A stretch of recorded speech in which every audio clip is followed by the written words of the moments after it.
அன்பு மாணவ செல்வங்களுக்கு இனிய வணக்கங்கள். இன்னைக்கு நாம 12ஆம் வகுப்பு தமிழ் பாடத்துல மரபு பிழையை நீக்கி எழுதுக அப்படின்ற தலைப்புல முந்தைய ஆண்டு வினாத்தாள்ல இருந்து ஒரு 3 முக்கியமான வினாக்கள் பார்க்க போறோம். ஆட்டு தொழுவத்தை சுற்றிலும் எலிகள் பொந்துகள் அமைத்திருந்தன. இந்த தொடர் தவறானது. ஆட்டுப்பட்டியை சுற்றிலும் எலிகள் வலைகள் அமைத்திருந்தன. இதுதான் சரியான தொடர். அதாவது ஆட்டு தொழுவம் என்பது தவறு, ஆட்டுப்பட்டி என்பதே சரி. எலிகள் கொந்துகள் அப்படின்றது தவறு, எலிகள் வலைகள் அப்படின்றதுதான் சரி.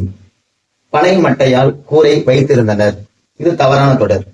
பனை ஓலையால் கூரை வேய்ந்தனர். இந்த தொடர் தான் சரியானது. அதாவது பனை மட்டை என்பது தவறு, பனை ஓலை என்பதே சரி. கூரை வைத்திருந்தனர் என்பது தவறு, கூரை வேய்ந்தனர் என்பதே சரி. வனவிலங்கு காப்பகத்தில் சிங்க குட்டியும் யானை குட்டியும் கண்டேன். இந்த தொடர் தவறானது. வனவிலங்கு காப்பகத்தில் சிங்க குரலையும் யானை கன்றும் கண்டேன். இதுதான் சரி. அதாவது சிங்கக்குட்டி என்பது தவறு, சிங்க குரலை என்பதே சரி. யானை குட்டி என்பது தவறு, யானை கன்று என்பதே சரி. நன்றி, வணக்கம்.